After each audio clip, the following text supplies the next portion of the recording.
Now, okay. Hold it this way. This story is entitled Robert Maxwell and the Herse. When my beloved Peachy was alive, he needed a van to carry his tools in.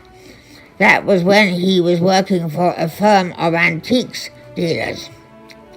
I bought him a second-hand Austin Herse for this purpose, to satisfy my love for the macabre, which, as I said before, I have inherited from my maternal grandmother. Very regrettably, I had smashed up my mini clubman estate, which had to go into a garage for repairs.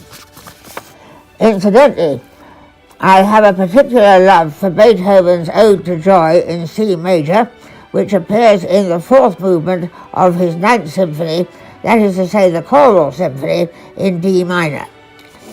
I was listening to this piece of music while I was driving and was so stimulated by it that I deliberately crashed my mini clubman estate into the vehicle in front of me.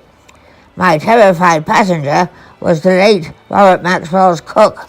Paragraph. The only vehicle available for me to drive was the Austin Herse that I had bought for Peachy. I was due to spend the weekend with the Maxwells at Headington Hill Hall, and I had no choice but to drive the Herse there.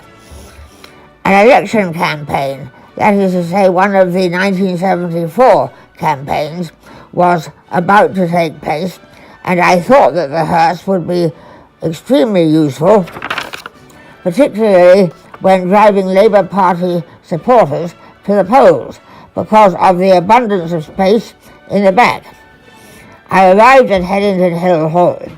As I pulled up in the drive, Bob came out of the house and onto the drive. He looked bemused and paused for a few seconds before he spoke. "Hello, Bob," I ventured. "It's your choice of vehicle I'm not too confident about," he said mildly. "Don't worry," I said. "Provided I take all the beer pins out, I'll be able to drive at least 10 of your supporters to the polls at once." Bob looked extremely worried, possibly about my black sense of humor and possibly about my mental state. "I strictly forbid you to leave that bloody thing in any part of my constituency," he shouted.